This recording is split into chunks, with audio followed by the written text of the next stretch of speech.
Gary Peterson here today. I've got an interesting little skill for you today. I'm going to tell you, which you might laugh at me, which is fine. I've got a left-hander's forehand, is what I've developed over time. And you might ask, what's that when I'm hitting right-handed? So I'm going to hit it right-handed, but I'm going to hit it like a left-hander hits it. I don't know if you ever played a left-hander, and I've played lots of them where they just hit this ball and it's really hard to read and I can't see it. And it comes across at funny angles and it's really dynamic when it gets to the side wall and it's really awkward to hit.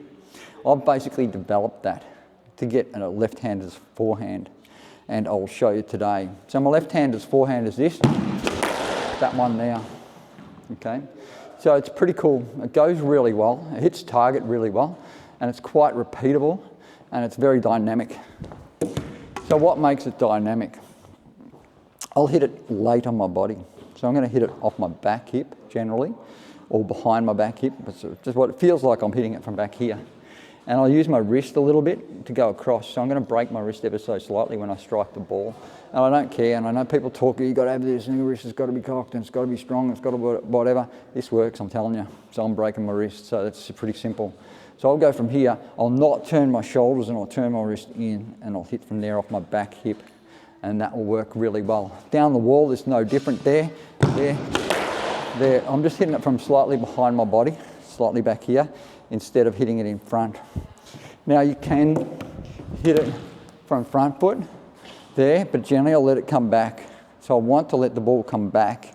And whatever I'm losing, I'll go to the right spot. I'll just change my movement to get the ball in the right spot in relation to my body rather than having to go and get the ball or wait for the ball to come back. So I'm hitting a late ball. So I'll hit an early ball if I can, but I'll also hit it late on my body. So I'll move my body in a position that I'm hitting a late ball, but hitting it early, which is a bit funny to say.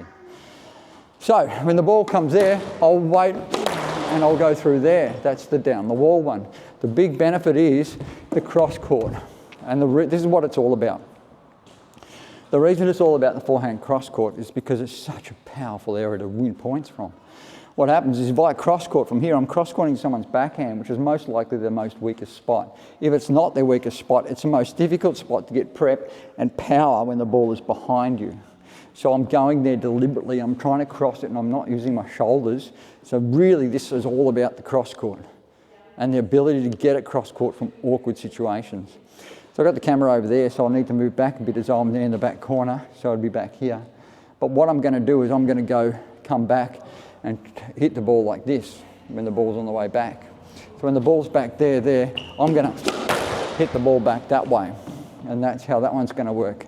So it works really well, and it's quite amazing what it does because it changes position. So if I come back from here and I play that cross court, I come straight back here to a clear tee where they're running backwards to the back corner, coming in here, looking for that. And then it all sort of works really well. So my left-hander's forehand, I'm developing it more and more and more and more, that I can actually go from here, hold there, and then still go down the wall, and it still looks a bit funny. It looks like, don't know if it's going down the wall. They don't know if it's going down the wall. They don't know if it's going cross court because I'm just being able to hold it. So it gives me, by hitting it late, it gives me that hold time to be able to really hold my shot and choose where to hit it, which I just love. So I can just hold my shot, wait, and then go, they've moved there, I'll go down the wall. They've moved there, I'll go cross court. And so it works really well. So that one there, I'm just choosing to hit it late if I can, when I've got time. If I haven't got time, I won't, and there's no drama at all. And I'll play the normal shots as well. I'll play the normal forehand if I have to, just to get on the ball early and all that sort of gear as well. But it just is what I try and do as much as I possibly can, which is to use my left-hander's forehand for a right-handed player as much as I can. And I just want that carved cross-court. I love cross-courts. Cross-courts are fantastic.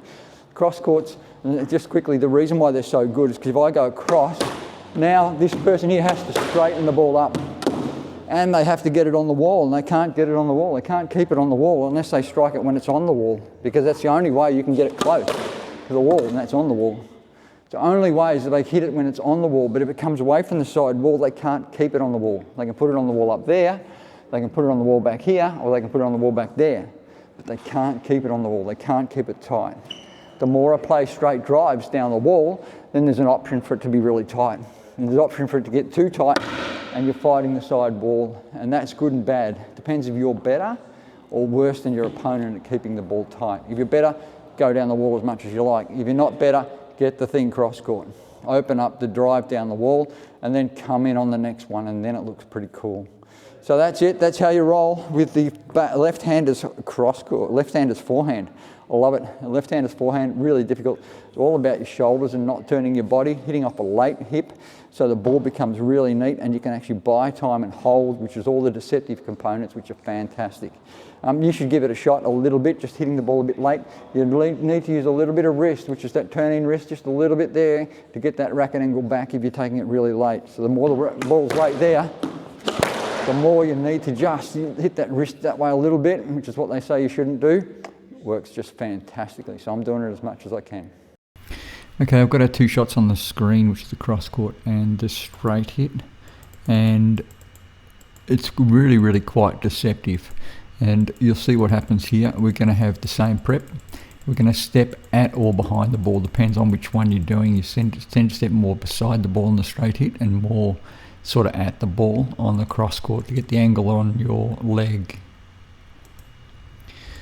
Okay, we have early body turner and then no body turner after we strike, which you'll see that ever so short in a moment. It's a strong, short hip movement, so your hips move really strong and really short.